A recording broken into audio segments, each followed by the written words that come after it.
Shalom Bapak Ibu dan Saudara yang terkasih, senang bisa menyapa Bapak Ibu Saudara sekalian dengan firman Tuhan yang diambil dari Rut 1 ayat 16. Tetapi kata Rut, janganlah desa aku meninggalkan engkau dan pulang dengan tidak mengikut engkau. Sebab kemana engkau pergi, ke situ jugalah aku pergi. Dan di mana engkau bermalam, di situ jugalah aku bermalam. Bangsamulah bangsaku dan Allahmulah Allahku. Saudaraku, tema kita hari ini adalah jatuh yang bermakna. Kita mungkin sudah terbiasa dengan kata jatuh, atau mungkin kita pernah terjatuh.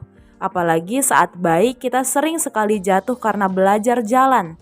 Semakin dewasa, kita semakin bisa menyeimbangkan tubuh kita dan sangat jarang terjatuh. Namun sekali terjatuh, mungkin saudara berkata bukan masalah sakitnya, tetapi malunya membuat kita ingin bersembunyi sejenak dari ruang publik. Saudaraku, saat terjatuh ada satu situasi yang mungkin dialami semua orang selain situasi memalukan atau menyakitkan. Saat terjatuh kita akan kehilangan kendali atas tubuh kita. Orang yang terjatuh biasanya berusaha menggapai sesuatu dengan tangannya. Apapun yang ada di sekitar ingin dipegang supaya tidak terjatuh. Jika semakin dewasa tubuh kita semakin jarang terjatuh, saya yakin perasaan kita sering terjatuh. Yang mana situasi ini kita sebut sebagai titik terendah kita. Saat kita berada di titik terendah, hal yang sama juga mungkin kita rasakan. Kita merasa kehilangan kendali atas situasi hidup ini. Kita mungkin merasa tidak dapat mengendalikan harapan kita supaya tercapai, mengendalikan orang lain sesuai keinginan kita, mengendalikan situasi agar aman, tentram, damai, sentosa. Mungkin itu juga yang sedang dialami oleh Rut dan Naomi, dua perempuan yang kehilangan orang-orang yang mereka kasihi.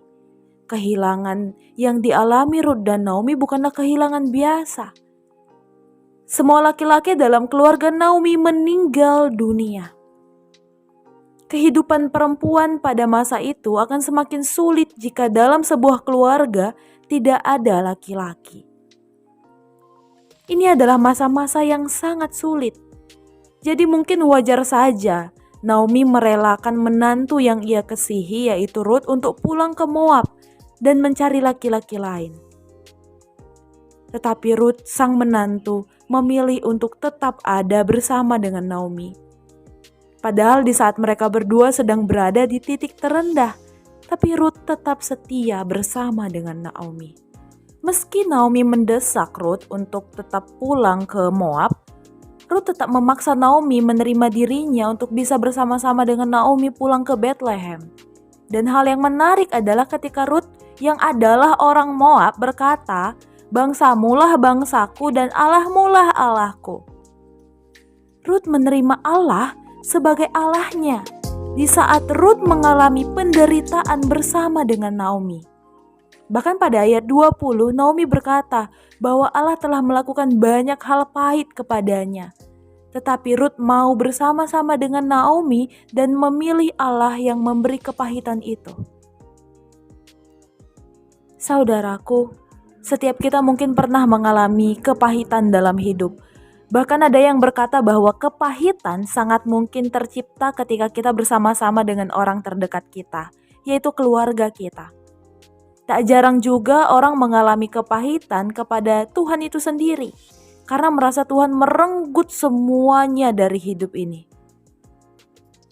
Dari kisah Rut dan Naomi kita sama-sama belajar untuk menerima rencana Tuhan apa adanya.